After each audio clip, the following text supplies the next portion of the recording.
Hello and welcome from my art studio. I first begin by pulling up my reference image on the screen to see which colors will match best with it. For this painting session, I'm using the Halloween exclusive orange pigment from Culture Hustle. Created by Stuart Semple, the pigments from this art company are of the brightest quality that I've been able to find. They reflect so much light that they don't even register on camera and photos properly. This particular orange is from the 2020 Halloween batch, and I ultimately chose this one instead of the other Halloween exclusive orange from Culture Hustle, seen here in the other similar shaped container on my desk, because it's more pink toned than the other orange pigment. I'm using walnut oil made by Chelsea Classical Studios to mix in with the dry pigment. This oil has a glossy finish. It is pale in color and yellows less over time than linseed oil.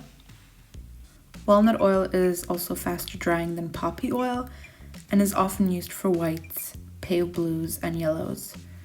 So since the main color which I'll be using here is orange, I thought it would be the best fit. However, walnut oil doesn't keep as long as other oils in storage, so it can go off, hence why an airtight container is essential. To speed up the drying process of the paint, I also add my favorite painting medium for oil colors, liquid. I usually use the original one made by Winsor Newton, but there's also a fine detail liquid available from the same company. It's great for smaller works or just to use with really fine brushes for tiny details. Speaking of brushes, I currently tend to use the soft bristle variety. It completely depends on the scale of a piece and intention of the artist's painting, handwriting feel, if that makes sense. The decision of which type of bristled brushes I end up using. Hard or soft bristles, it definitely makes a difference when painting, and I find that I like to be adaptable, so I tend to switch up the paint brushes which I use. I have several sets, and this current array of brushes I've been using since 2014, my first year in art college actually. In terms of other ready-made oil paints that I use, I really like the Michael Harding handmade oil colors. They're so highly pigmented, and I especially love all the colors in the Tropical box set, also called as the Bermuda. It contains warm white, yellow lake, brilliant pink, bright green lake, cobalt teal, and phthalo blue. I begin the painting process by sketching out the outline of the object. Within this painting technique, I aim to start out with the biggest brush that's most comfortable, switching to a medium to small size brush as and when needed, keeping in mind that the bigger the brush, the larger surface area it will cover, and thus the less control I have over exact precision moments within the outline. This technique is supported by holding the brush as far away from its bristled top as possible.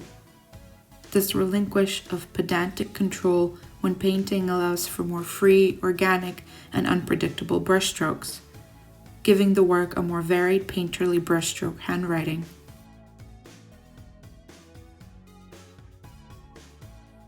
Once I'm done with the outline, I fill in the form with the same block of color.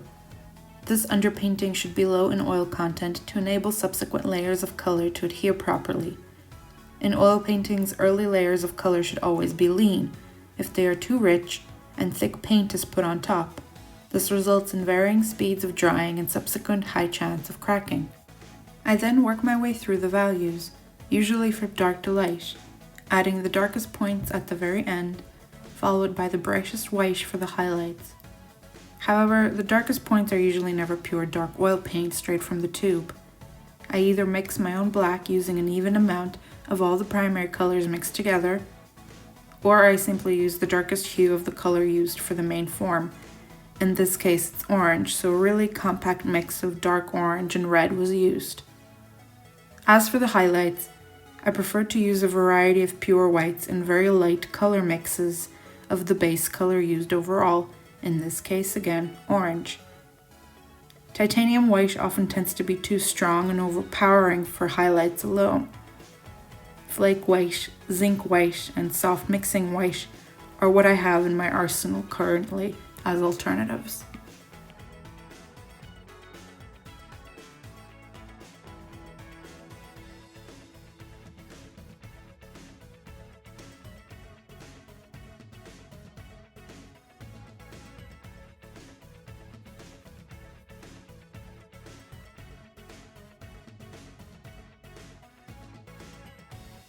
In total, one such oil paint study takes me about an hour to complete. I find these pieces to be, though very strategic in their process, quite unpredictable in a way, especially in terms of the end result. Some of the resulting shapes are almost animalistic, despite depicting a still object. An object discarded by society in masses, and often polluting my daily walks through a variety of urban and rural environments and paths. As I give you a real-time representation of how long it takes to start such a piece, from outline to main color block of the shape, enjoy the rest of this process as a time-lapse, followed by another time-lapse from start to finish of a separate work within the series, but completed in the same day.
Any leftover paint is of course used as the beginning layer for the next piece within the series.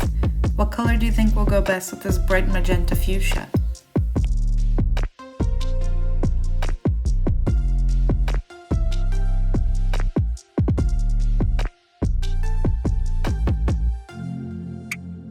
Don't forget to wash your brushes, please. It only takes a minute. Go do it.